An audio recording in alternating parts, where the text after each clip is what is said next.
السلام عليكم ورحمة الله وبركاته. صدق الله العظيم، يقول: وما من دابة في الأرض إلا على الله رزقها. الدواب برزقها على الله سبحانه وتعالى، والبشر رزقها على الله سبحانه وتعالى. ولن تموت نفس إلا قد خذت رزقها. يقولون الرزق مثل الأجل، معروف، ويرزق الله سبحانه وتعالى من يشاء بغير حساب.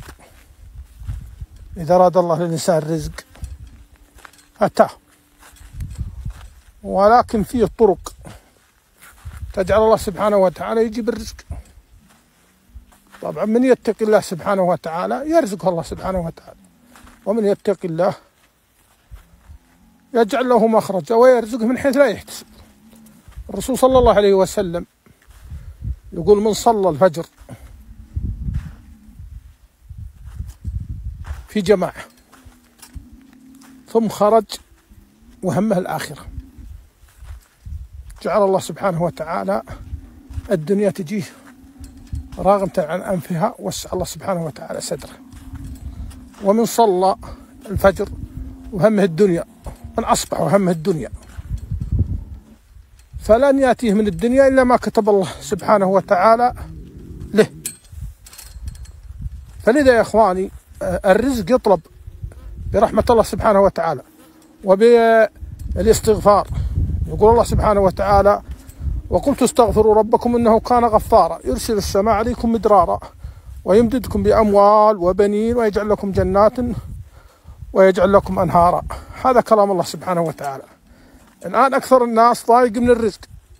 هل أنت سويت ما قال الله سبحانه وتعالى؟ هل أنت اتبعت كلام الله سبحانه وتعالى؟ الله سبحانه وتعالى يقول: من يريد أن يطيل الله.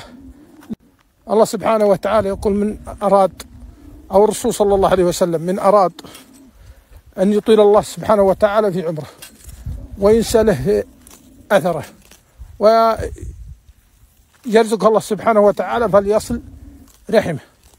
الآن أكثر الناس أعوذ بالله قاطعين لأرحامهم، واللي ما هو بقاطع هو اللي يسبب القطيع، هو اللي تلقاه الآن ينافق.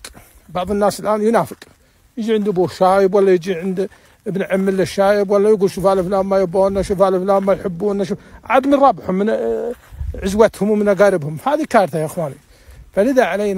فلذا علينا أن نصل أرحامنا وأن نسامح من أخطأ منهم. والله يجعلنا وإياكم المتقين، والله يرزقنا وإياكم